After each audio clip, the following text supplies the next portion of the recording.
আসসালামু আলাইকুম। নিপা ডেইলি কুকিংয়ে স্বাগতম জানাচ্ছি আমার আজকের রেসিপি দেখার জন্য। অনেকেই আছেন নানের মাঝে ইস্টের গন্ধটা পছন্দ করেন না, তাদের জন্য আমার আজকের এই নানের রেসিপিটা। এই নানটা তৈরি করতে কোনো রকম ইস্টের ঝামেলা নেই আর অল্প সময় বানিয়ে নিতে পারবেন। ঠান্ডা হওয়ার পরেও এই নানটা অনেকটা সময় ধরে সফট থাকবে। তো চলুন আজকে দেখে নেই এই সহজ নানটা আমি কিভাবে তৈরি করছি। নান তৈরির জন্য এখানে আমি নিয়েছি হাফ কাপ টক দই, 1 টেবিল চামচ দিয়ে দিচ্ছি চিনি, পরিমাণ মতো দিয়ে দিচ্ছি লবণ। তারপর এখানে নিয়েছি 2 টেবিল চামচ পাউডার মিল্ক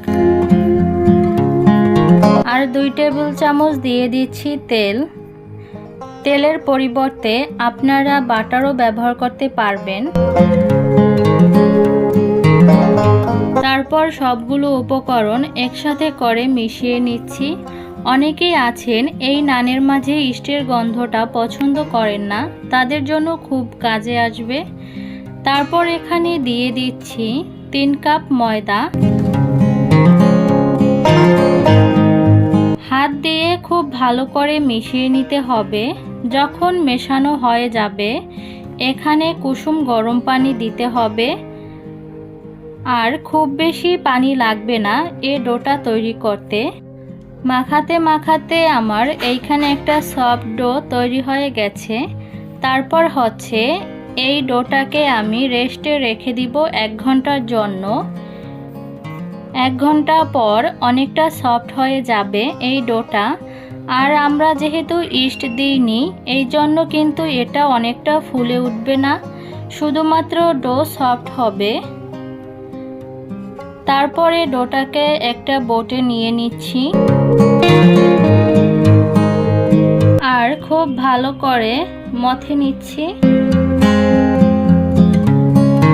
আর যে কয়টা নান তৈরি করব ওই রকম করে ভাগ করে নিতে হবে।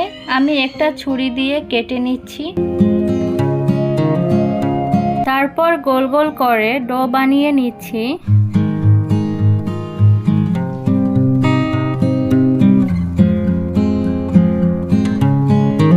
আর একটা একটা করে ডো নিয়ে বেলে নিতে হবে। আর এই নানটা বেলতে কোনো রকম ময়দা ছিটাতে হবে না, এমনিতেই বেলা যাবে, হাতেও লেগে যাবে না। আমি এখানে তেল দিয়ে ডোটা তৈরি করছি, আপনারা চাইলে কিন্তু বাটারটাও নিতে পারবেন। বেলা হয়ে গেছে, তারপর হচ্ছে চুলায় একটা প্যান বসিয়ে নানটাকে ভেজে নিচ্ছি।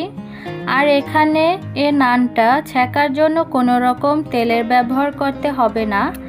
এপাশ ওপাশ করে চুলার আঁচটা লো মিডিয়ামের মাঝামাঝি রেখে নানগুলো ছেঁকে নেওয়া যাবে।